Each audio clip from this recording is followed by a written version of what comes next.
Assalamualaikum warahmatullahi wabarakatuh. Perkenalkan, saya Sri Rahayu dari Program Studi Pendidikan Matematika Universitas Negeri Padang. Pada kesempatan ini, saya akan menjelaskan mengenai sejarah matematikawan asal Yunani yang bernama Pythagoras. Materi yang saya bahas pada video ini terbagi menjadi 4 bagian, yang dimulai dari biografi Pythagoras, masa kecilnya, perjalanan Pythagoras selama dia menuntut ilmu dan menyampaikan ajarannya. Yang terakhir, karya Pythagoras dengan karya Pythagorean. Topik pertama saya akan menjelaskan biografi Pythagoras. Pythagoras lahir sekitar tahun 570 sebelum Masehi di Pulau Samos, Yunani Selatan yang sekarang kita kenal dengan Turki. Pythagoras adalah matematikawan, filsuf dari Yunani, dan juga dikenal sebagai bapak bilangan. Semasa hidupnya, Pythagoras tidak pernah menuliskan satupun gagasannya. Yang kita ketahui tentang pemikiran Pythagoras melalui catatan-catatan Philolaos, seorang anggota Pythagorean. Topik selanjutnya, masa kecil Pythagoras. Pythagoras anak dari Mnesarchus dan Pythias. Ayahnya seorang pedagang permata dari Tyre. Ibu Pythagoras penduduk asli Pulau Samos. Pythagoras menghabiskan sebagian besar masa kecilnya di Kepulauan Samos. Ketika tumbuh remaja, Pythagoras banyak melakukan perjalanan ke berbagai kota mengikuti sang ayahanda. Pengalaman mengunjungi banyak kota perdagangan itu menyenangkan hati dan memacu keingintahuannya untuk lebih mendalami berbagai macam pengetahuan. Lalu ayah Pythagoras menyerahkan anaknya kepada Cleobulus untuk diberikan pendidikan secara khusus. Topik selanjutnya mengenai perjalanan Pythagoras. Setelah lulus dari Cleobulus, Pythagoras selanjutnya berguru kepada Perikides. Perikides memberikan banyak ilmu kepada Pythagoras mengenai filsafat, mistik, dan mitologi. Setelah ia belajar kepada Perikides, Pythagoras melanjutkan berguru ke berbagai tempat terpandang agar pengetahuan yang dia dapatkan lebih luas.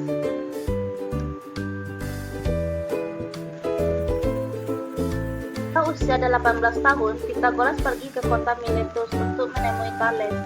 Dia adalah seorang ahli matematika dan astronomi. Pada saat itu, Thales sudah terlalu tua untuk mengajar. Akan tetapi, karena ketulusan Pythagoras dalam menuntut ilmu, Thales memperlakukan Pythagoras secara khusus. Pada akhirnya, pertemuan tersebut cukup membuahkan hasil, sehingga menimbulkan minat Pythagoras dalam ilmu pengetahuan, matematika, dan juga astronomi. Pythagoras juga belajar ke salah satu murid dari Thales, yang bernama Anaximander.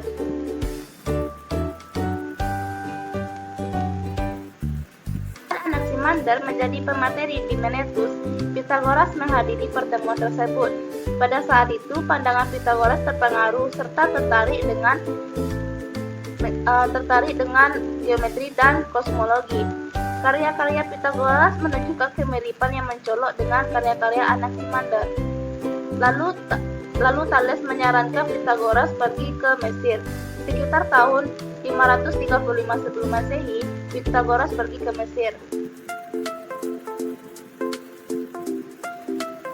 Pythagoras belajar dengan para imam yang ada di sana.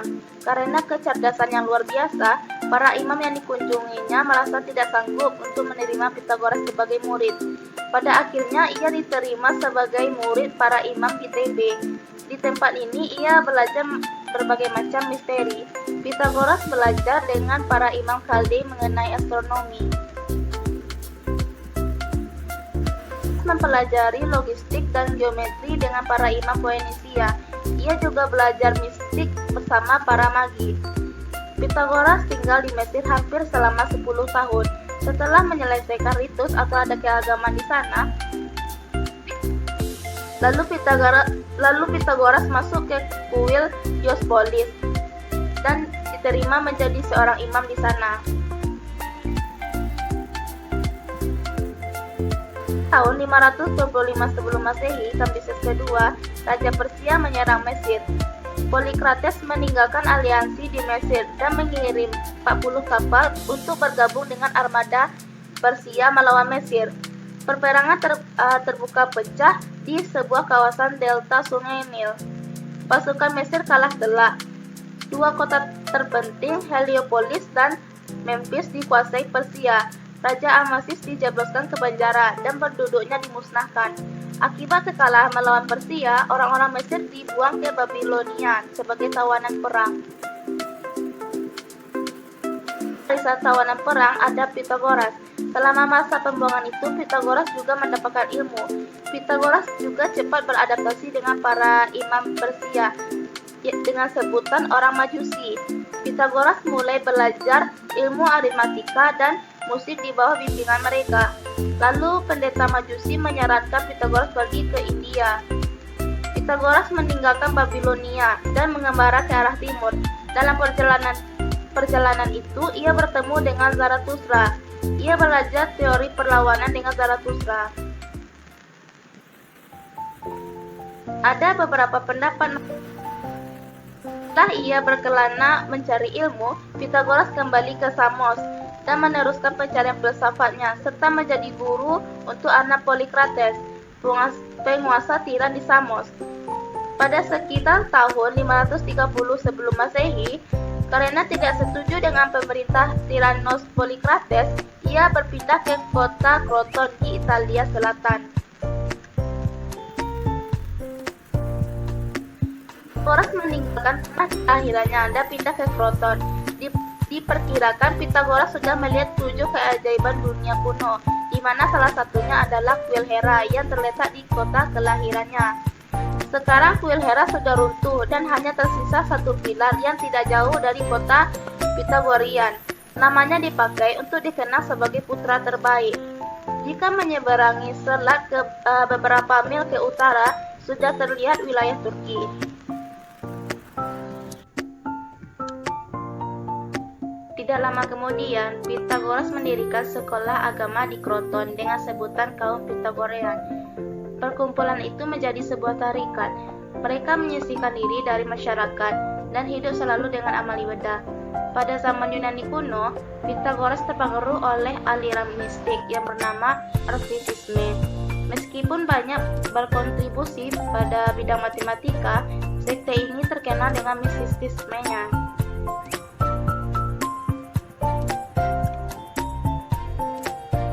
Pada 522 sebelum Masehi, Kambises kedua meninggal dalam keadaan misterius, dan juga Polikrates, penguasa tirani Samos, kala itu juga terbunuh. Peristiwa ini membuat kesempatan bagi Pitagoras kembali ke Samos.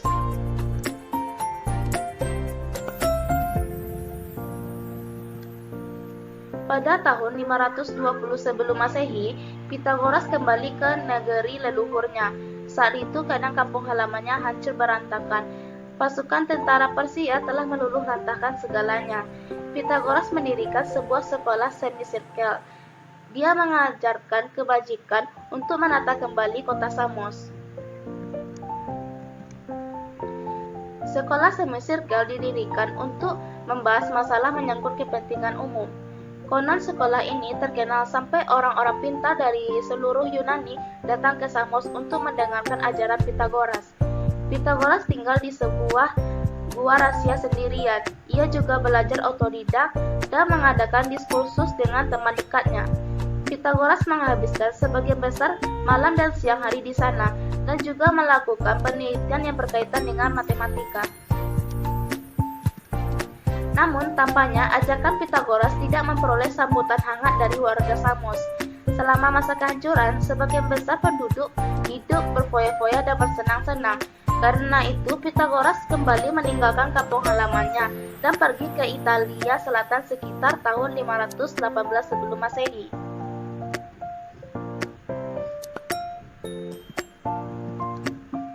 Pada 518 sebelum Masehi, Pitagoras memindahkan sekolahnya ke Italia Selatan. Beberapa pendapat mengatakan bahwa dia pergi untuk belajar ilmu hukum dan tinggal di sana. Di Kroton, dia mulai mengajar dan mengumpulkan pengikutnya tanpa membedakan jenis kelamin. Akhirnya terbentuklah sekolah filsafat. Sekolah itu menjadi sangat terkenal, bahkan Pythagoras akhirnya menikah dengan salah satu muridnya. Pada tahun 535 sebelum Masehi, dia pergi ke Delos untuk merawat gurunya yang bernama Perikides. Pythagoras menetap di sana sampai dia meninggal pada tahun 475 sebelum Masehi.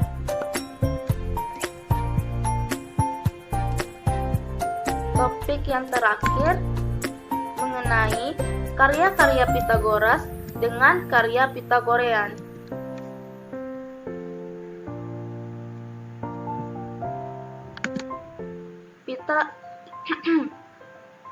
Karya Pythagoras dan karya Pythagorean ini terdapat 3 bidang: bidang matematika, bidang astronomi, dan bidang musik. Pada bidang matematika, mereka menemukan teorema Pythagoras, rata-rata, bilangan Amitabel, bilangan sempurna, irasionalitas akar 2, benda pada beraturan atau regular solid, pola bilangan, dan bilangan figuratif. Baiklah, saya akan membahas mengenai teorema Pythagoras. Sekitar 4000 tahun yang lalu, orang Babilonia dan orang Cina telah menyadari fakta bahwa segitiga yang berukuran 3, 4, dan 5 merupakan segitiga siku-siku.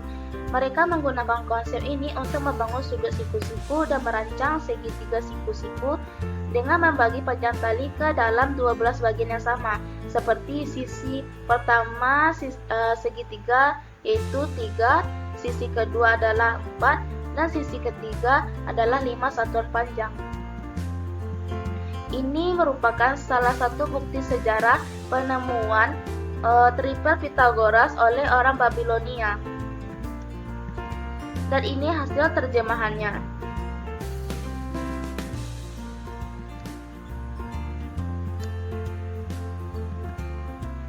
Sekitar tahun 2500 sebelum Masehi, monumen megalitik di Mesir dan Eropa Utara terdapat susunan segitiga siku-siku dengan panjang sisi yang bulat. Barthelendorf van der Waerden menghipotesiskan bahwa triple Pythagoras diidentifikasi secara aljabar selama pemerintahan Hammurabi the Great 1790 sampai 1750 sebelum Masehi. Tabel Plimpton Mesopotamia 32 terdapat banyak tulisan yang terkait dengan triple Pythagoras. Di India, abad ke-8 sampai abad ke-2 sebelum Masehi, terdapat Baudayana Subhasutra yang berisi daftar triple Pythagoras, yaitu pernyataan dari dalil dan bukti geometris dari teorema untuk segitiga siku-siku sama kaki. Pythagoras menggunakan metode aljabar untuk membangun triple Pythagoras. Menurut Sir Thomas Littlehead, tidak ada penentuan sebab dari teorema ini. Hampir setelah 5 abad, Pythagoras menuliskan teorema ini. Namun, penulis Plutarch dan Cicero mengatributkan teorema Pythagoras sampai atribusi tersebut diterima dan dikenal secara luas, karena dialah yang pertama membuktikan kebenaran secara universal dari teorema ini melalui pembuktian matematis.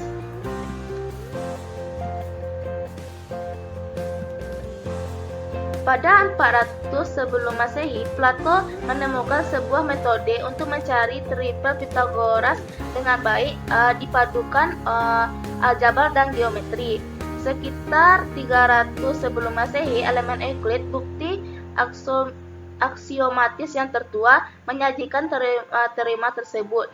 Teks Cina Chou Pen Xuanqing yang ditulis antara 500 sebelum Masehi sampai 200 Masehi memiliki bukti visual dari teorema Pythagoras atau disebut dengan Gauguin Theorem, itu mengenai segitiga berukuran 3, 4, dan 5.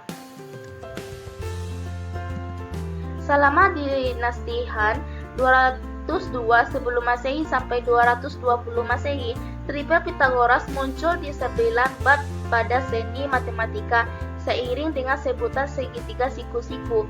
Rekaman pertama menggunakan teorema berada di Cina sebagai Gauge Theorem dan di India dinamakan Bhaskara Theorem.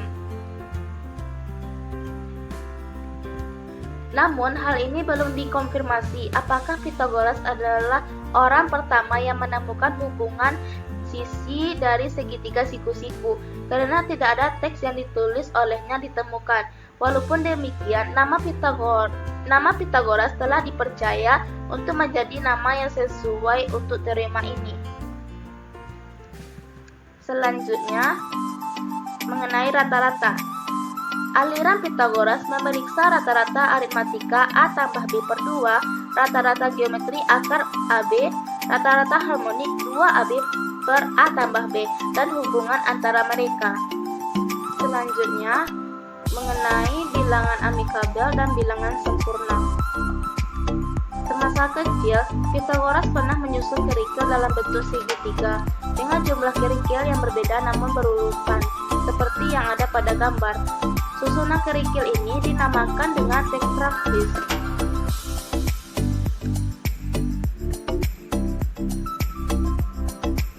Bilangan sempurna adalah suatu bilangan bulat positif yang mana sama dengan jumlah faktor sejatinya, faktor selain bilangan itu sendiri.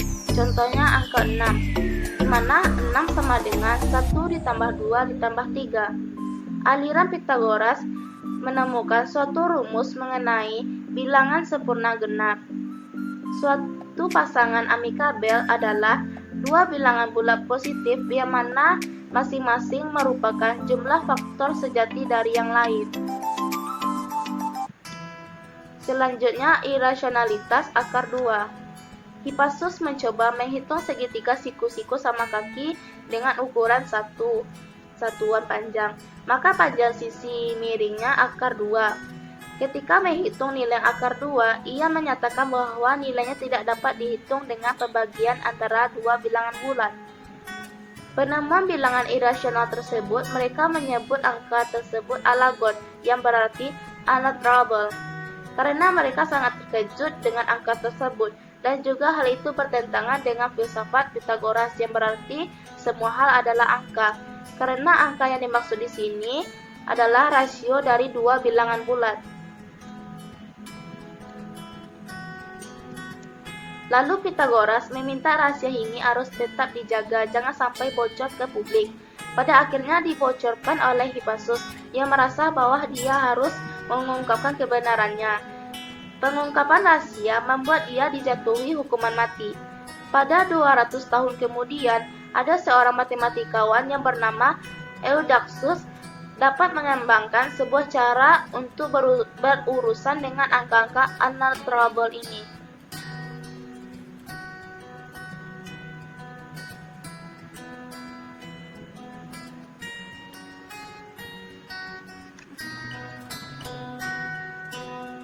Selanjutnya, benda padat beraturan atau regula solid. Aliran Pythagoras menemukan bidang 12 beraturan dan membuktikan bahwa ada 5 polihedra beraturan. Prestasi ini juga tidak dapat dikalahkan oleh seorang ahli matematika yang bernama Johannes Kepler. Dia menemukan ada bidang beraturan yang lebih kurang dan lebih besar dari bidang 12 beraturan.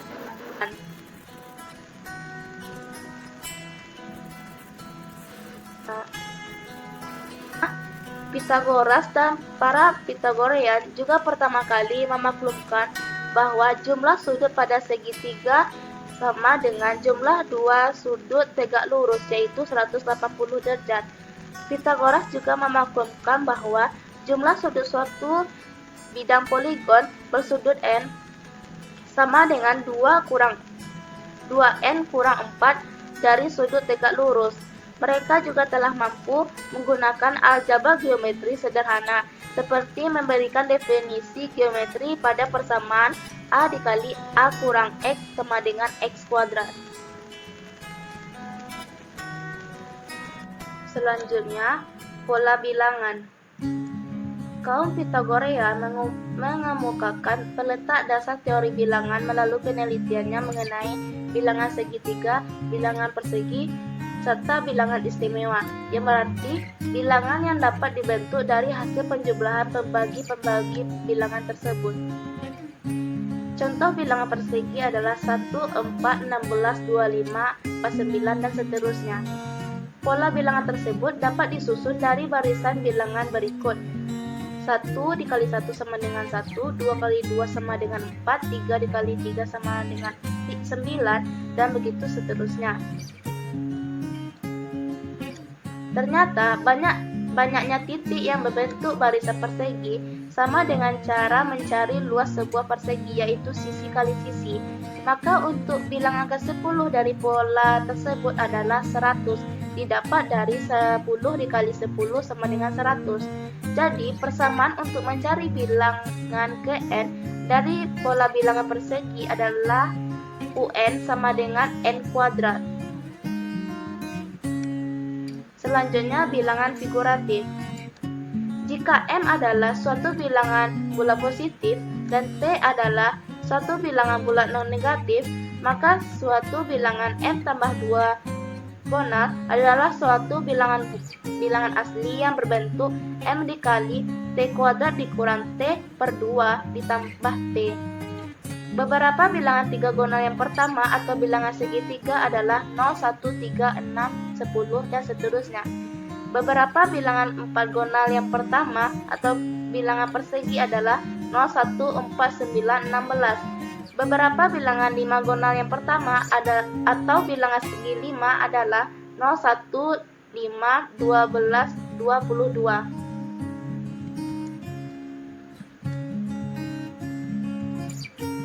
Bilangan ini disebut figuratif karena bilangan tersebut dapat ditunjukkan oleh gambar yang dibuat dari batu kerikil yang ada pada gambar di samping yang bernama tetraktis dan pola barisan persegi. Aliran Pythagoras dapat memperlihatkan bahwa n kuadrat ditambah 2n tambah 1 sama dengan n tambah 1 dikuadratkan, dan 1 ditambah 3 ditambah 5 ditambah titik-titik ditambah 2n kurang 1 sama dengan n kuadrat. Penyusunan dua bilangan segitiga yang sama bersama-sama untuk membentuk segi 4. Aliran Pythagoras memperlihatkan bahwa kedua bilangan segitiga positif Kn adalah alas kali tinggi sama dengan n dikali n tambah 1. Maka bilangan segitiga positif Kn didapatkan bahwa 1 ditambah 2 ditambah titik-titik ditambah n sama dengan setengah dikali n tambah 1. Selanjutnya pada bidang astronomi. Menurut teori Pythagorean tentang susunan kosmos, untuk pertama kalinya dinyatakan bahwa bukan bumi yang merupakan pusat jagat raya. Menurut mazhab Pythagorean, pusat jagat raya adalah api atau hestia. Hestia sebenarnya berarti perapian atau tungku. Yang berada di sekitar api sentral itu berturut-turut kontra bumi, bulan, matahari, kelima planet yaitu Merkurius, Venus, Mars, Jupiter, Saturnus, dan langit dengan bintang-bintang yang tetap. Dalam astronomi, Pythagoras mengakui bahwa wilayah khatulistiwa cenderung hampir bertepatan dengan orbit bulan di sekitar bumi. Pythagoras adalah salah satu orang yang menyadari bahwa Venus sebagai bintang senja adalah planet yang sama dengan Venus sebagai bintang pagi. Selanjutnya pada bidang musik. Pythagoras juga dikenal sebagai musisi berbakat, seorang pemain lira. Penemuan musik terkait dengan matematika diawali ketika Pythagoras bermain monochord. Penemuan pada alat musik kuno berdawai yang ditala dengan membagi tali monochord dengan susunan serupa dengan tetraktis yang berjumlah 10. Lalu membandingkan ukuran bagian tali dengan nada-nada yang dikeluarkan secara proporsional. Dengan media tersebut, ia merumuskan oktav, quint, quart dalam bidang musik. Oktav adalah perbandingan 1 dan 2, quint adalah perbandingan 2 dan 3, quart adalah perbandingan 3 dan 4. Sekian dari saya. Hanya itu yang dapat saya sampaikan. Jika ada salah kata, saya mohon maaf. Assalamualaikum warahmatullahi wabarakatuh.